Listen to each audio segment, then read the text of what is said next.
대해서 생각해 보겠습니다. 한국도 거의 비슷하겠죠. 그렇지만 한국은 조금 더 다른 게 있긴 하죠. 예를 들면 가문의 체면이라든가 회사의 이름이라든가.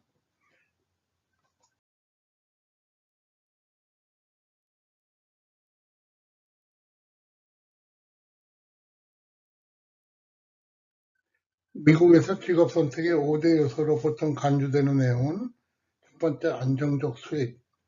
만족도를 첫 번째로 꼽는 사람들도 있지만 안정적 수입이 사실은 더 중요한 요소라는 것은 정직하게 얘기할 수 있죠. 그러면 직업 만족도, 만족하는 직업에는 스트레스를 받지 않겠죠. 그다음에 자기 적성에도 잘 맞는 직업이 아무래도 만족도가 높겠죠. 그다음에 직업 안정성, 원할 때까지, 내가 원할 때까지 할 수 있는 직업. 도중에 정리해고가 된다든가 아니면 정년퇴직을 시킨다든가 이런 직업이 아니고, 어떤 경우에는 많은 미국 사람들은 사실 조기 은퇴를 꿈꿉니다. 빨리 은퇴하고 놀아야지 그런 거. 그다음에 네 번째는 보장된 휴가와 부가적 혜택, 의료보험이라든가 연금이라든가 이런 게 중요하죠. 그다음에 다섯 번째가 남들로부터 인정받는 직업. 그렇죠. 아무리 돈을 잘 벌고 아무리 내가 좋아하는 직업을 한다고 해도 그것이 남들이 생각하기에 어, 정직하지 못한 직업이다. 이런 인정을 받는다 그러면 굉장히 좀 곤란하겠죠. 자, 그럼 이런 직업을 가지고 이 중에 몇 가지 요소를 살펴보겠습니다. 먼저 어저께 제가 보여드렸던 통계 자료인데요. 미국에서 제일 돈을 잘 버는 직업. 그래서 1등이 당연히 의사였고, 2등이 그 약국 매니저, 3등이 치과의사, 4등이 박사, 이런 식으로. 그래서 상위권을 차지하는 대부분의 직업이 건강 관련 계통, 아니면 엔지니어, 아니면 컴퓨터 계통, 혹은 21등에 가서 변호사, 이런 직업들이 주로 차지하고 있었죠. 그 다음에 대기업 임원, 이런 식으로. 그게 어떻게 보면은 한국이나 미국이나 똑같이 최고로 월급을 많이 받는 그런 직업에 속합니다. 그래서 대학을 가고 전공을 선택하고 직업을 선택하는데 솔직히 말해가지고 어떤 경우에 내가 이건 적성이 아니다 싶어도 돈을 많이 줄게 그러면 갈 수도 있죠. 대부분 사람들이 그래서 대기업에 가기 원하는 거고, 대부분 사람들이 그래서 의대 약대 가기를 원하는 거고, 또 법대도 그래서 가는 거고, 그런 거 저는 솔직히 생각합니다. 이런 직업들이 보통 많이 페이를 받는 그런 직업에 속하죠. 그런가 하면 돈을 많이 받는다는 건 스트레스를 많이 받는다는 걸 의미합니다. 어쩔 수 없습니다. 왜? 세상에 공돈은 없으니까 남이 누군가에게 월급을 줄 때 그만큼 스트레스를 주는 건 당연한 얘기입니다. 그래서 여기 나오는 이 데이터는 미국에서 월급을 받는 사람들 중에 얼만큼 스트레스를 받느냐, 100명 중에 몇 명이나 정말 이건 힘들어서 못하겠어 이런 대답을 하느냐 하는 걸 계산해 본 건데요. 연봉 25만 1000불 혹은 개인 기업에서 25만 1000불 이상의, 그러니까 약 3억 정도 되겠죠. 연 소득을 올리는 사람 중에 68%, 다시 말해서 3명 중 2명은 야 이거 힘들어서 못 해먹겠어 이렇게 대답을 한다는 거죠. 마찬가지로 비슷한 비율이 20만 불 이상에서도 나타나고, 그런가 하면 그 비율은 소득이 낮아질수록 떨어져서 5만 1000불에서 7만 5천불 사이일 때가 가장 만족한다는 결과가 나왔습니다. 그거보다 낮은 5만 불 이하의 그런 소득을 올리는 사람들은 거꾸로 이제 경제적인 어려움에서 오는 스트레스가 있겠죠. 그래서 이 데이터를 보면 돈은 버는 만큼 스트레스가 같이 따라온다. 힘든 건 당연한 일이다. 이런 결과가 나오겠죠.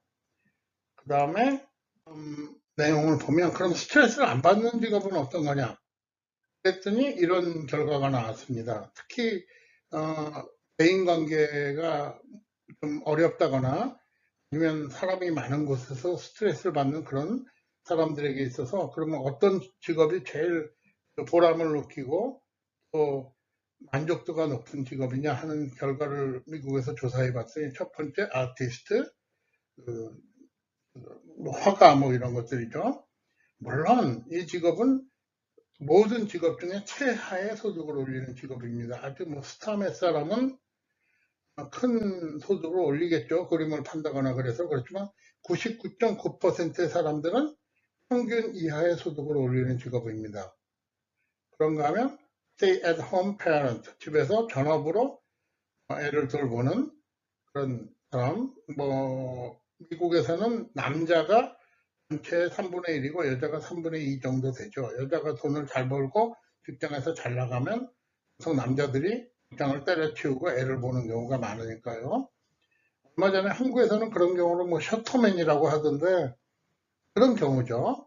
그다음에 라이터, 작가. 작가는 자기 세계에 빠져서 사는 사람이니까 그냥 자기 혼자 글 쓰고 좋죠. 독 트레이너. 사람이 아닌 강아지하고 그 관계를 맺는 사람들. 이 사람들은 사람에서 오는 스트레스를 덜 받겠죠, 아무래도. 그 다음에 카운셀러. 이건 보람이 있겠죠. 내가 남을 도와준다. 컴퓨터 프로그래머. 이거 역시 내가 할 일만 하면 되죠. 남하고 경쟁할 필요가 없고, 그 다음에 프로그램을 만들어 놨을 때 그 보상 심리가 아주 대단하죠. 내가 해냈다, 이런. 그 다음에 어카운턴트. 이거는 제 생각에는 틀린데, 어카운턴트 중에 그 안정된 직장에서 일하는 사람들을 얘기하는 거겠죠. 개인 사업자 말고. 어카운턴트는 회계사죠. 세금 계산해주고 뭐 이런 거. 그래서 안정된 직장에서 일하는 사람이야 뭐 할 일만 하고 집에 가면 잊어먹지만 그 자영업자로 어카운턴트를 하는 사람들은 고객 관리도 해야 되고 또 어카운트가 하나 떨어져 나가면 속도 쓰리고 뭐 이런 경우가 있으니까. 그다음에 랜드스케이퍼, 그러니까 정원사죠. 그래서 이런 직업들이 보통 스트레스가 없는 직업이라고 얘기합니다. 또 뭐랄까 만족도가 높은 직업이라고 얘기할 수 있죠. 그렇지만 사실 여기 보면 컴퓨터 프로그래머하고 어카운턴트 빼놓고는 다 많은 그 큰 보수를 받지 못하는 직업에 속하죠. 그래서 결국 아까 얘기한 보수가 높을수록 스트레스는 많다. 그 다음에 만족도는 떨어진다. 뭐 이건 당연한 얘기겠죠. 이런 또 다른 면에서 우리가 아까 얘기한 보수 혜택은 뭘 얘기하는가? 직장에서 뭐 자영업자는 돈은 많이 법니다. 그렇지만 보수 혜택이 없기 때문에 실질적으로 얼마나 버느냐 하는 얘기를 하면 글쎄요, 그 실질적인 소득이 그냥 평범한 공무원이나 뭐 이런 경우보다 낮은 경우도 많습니다. 그래서 보면 첫 번째는 헬스케어, 헬스 인슈런스, 의료보험. 미국에서는 이게 아주 중요한 내용이죠.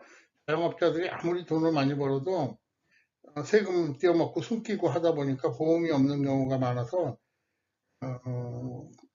정말 힘들 때, 정말 아플 때 병원에 제대로 못 가고 뭐 한국을 간다거나 아니면 뭐 다른 방법을 동원하는 극빈자 보험을 쓴다던가 이런 식으로 행동을 해야 되니까 쉽지 않죠. 그 다음에 덴탈도 마찬가지고요. 치과보험, 라이프 인슈런스, 생명보험, 리타이어먼트 플랜, 은퇴연금.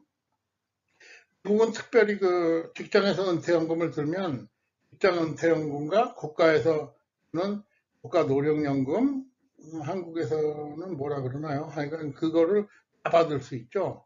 하나만 받는 게 아니라 제가 알기로는 한국에서는 예를 들면 교수 은퇴했다 그러면 사학연금을 받으면 나라에서 주는 건 못 받는 걸로 돼 있는데 미국은 다 받습니다. 그거. 그러니까 직장연금이 있는 사람들은 보호가 아주 편안하죠. 거기다가 국가연금을 더하면 비전 케어, 피트니스, 페이드 베케이션 립, 이거 아주 중요한 내용이죠. 베케이션이 되는 거. 그래서 보통 14일, 21일 뭐 이렇게 1년에 주어지는데 어떤 직업은 한국 사람 밑에서 일하면 미국에서도 뭐 1년에 3일, 1월 1일 뭐 포함해서 며칠밖에 안 되는 경우가 있죠. 노동절 뭐 이런 식으로.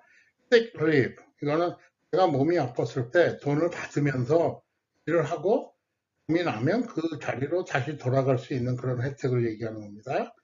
child care. 우리 애의 그 케어하는데 얼마나 도움을 주느냐.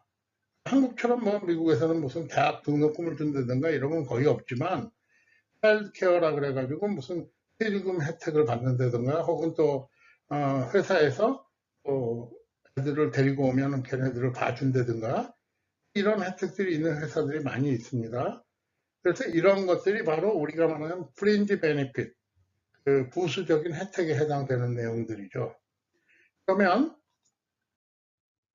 미국에서 그 가장 존경을 받는 직업, 그 사람들한테 남한테 인정을 받는 직업과 인정을 못 받는 직업이 있습니다. 이게 포브스에서 조사한 내용인데 인정을 받는 직업 1위는 84%의 사람들이 그냥 저 사람 믿을 만해 이렇게 대답한 직업, 그리고 2%의 사람만이 그것들은 못돼 먹었어 이렇게 대답한 직업 1위가 바로 위기의 천사 간호사들입니다. 요새 그 코비드 19 사태로 아주 간호사들이 고생을 많고 또 헌신을 많이 하죠. 그 직업이 평소에도 미국에서는 가장 존경받는 직업으로 나타나고 있습니다. 그 다음에 의사, 약사, 고등학교 교사, 경찰관 이런 순서로 나타나죠. 어카운턴트, 다시 말해서 회계사도 좀 개인적인 관계가 미국에서는 굉장히 좋기 때문에 높은 편에 속합니다. 그 다음에 이제 37%의 사람들만이 그 존경받는 직업이라고 대답한 목사가 있는데 또 목사는 15%는 또 싫어한다고 대답을 해서 조금 생각보다는 낮은 결과가 나왔습니다. 그 밑에 저널리스트, 언론인이죠. 빌딩 컨트랙터, 뱅커, 리얼 에스테이트 에이전시, 로이어는 뭐 글쎄요 뭐 필요한 사람이지만 그렇게 믿음이 가진 않죠. 그래서 19%의 사람들이 포지티브고 28%의 사람들이 네거티브한 아이디어를 갖고 있으니까 그렇지만 자기 아들, 딸들한테는 하겠다 그러면 해라 그러는 직업이 하나죠. 마찬가지로 비즈니스 executive, 대기업 임원들 이런 사람들이 거기에 속하겠죠. 그 다음에 미국에선 전통적으로 특히 중고차 세일즈맨이 아주 최악의 사람으로 인정을 받는데 최근에 2019년 이후에는 그 국회의원들, 멤버 오브 카нг레스가 더 나쁜 그런 평가를 받고 있습니다. 그 사람들을 믿을만 하다고 대답한 사람은 불과 8%고 58%의 사람들이 걔네들을 어떻게 믿어? 이렇게 대답을 했습니다. 결과적으로 50%의 사람들이 믿지 않는다는 대답을 한 결과가 된 거죠. 이 결과를 살려보면 앞에서 우리가 말씀드렸던 5가지 직업 선택의 조건, 직업의 어떤 만족도, 그 다음에 수입의 만족도, 두 번째 직업의 안정성, 그다음에 세 번째가 안정성이었죠. 그 다음에 네 번째가 보수적인 혜택, 연금, 다섯 번째가 남들로부터 인정받는 거. 결국은 세상에 모든 사람들이 만족하는 직업은 없는 겁니다. 어떤 직업을 해도 스트레스는 있는 거고 어떤 돈을 벌어도 항상 모자란 게 원칙입니다.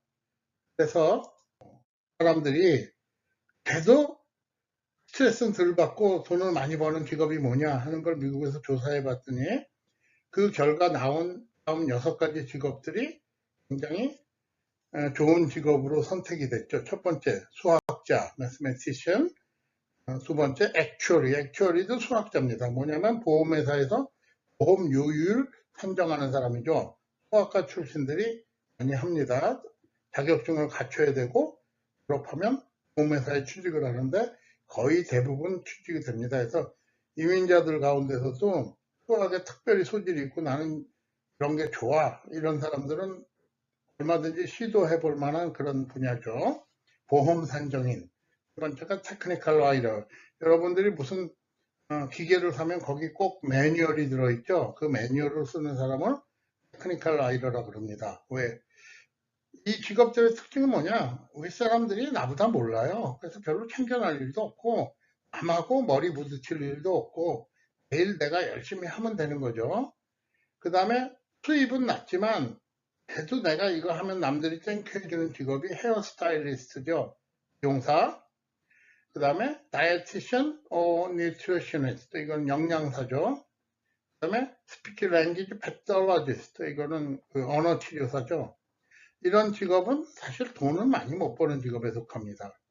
그래도 스트레스는 크게 안 받고 내가 만족하면서 그냥 돈도 그럭저럭 잘 버는 그런 직업에 속하는 직업들이죠. 그래서 오늘의 결론은 뭐냐?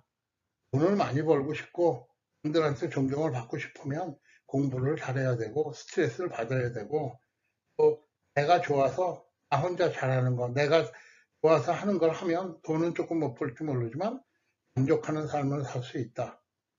그런 결론이 나오겠죠. 그래서 오늘은 미국에서 보통 학생들에게, 중학생들에게 그 네 미래를 생각하는 스트레스를 하고 직업을 돈을 많이 벌면서 또 남들에게 존경을 받고 이런 내용을 한번 살펴봤습니다. 자, 그럼 오늘 이것으로 마치겠습니다. 안녕히 계십시오.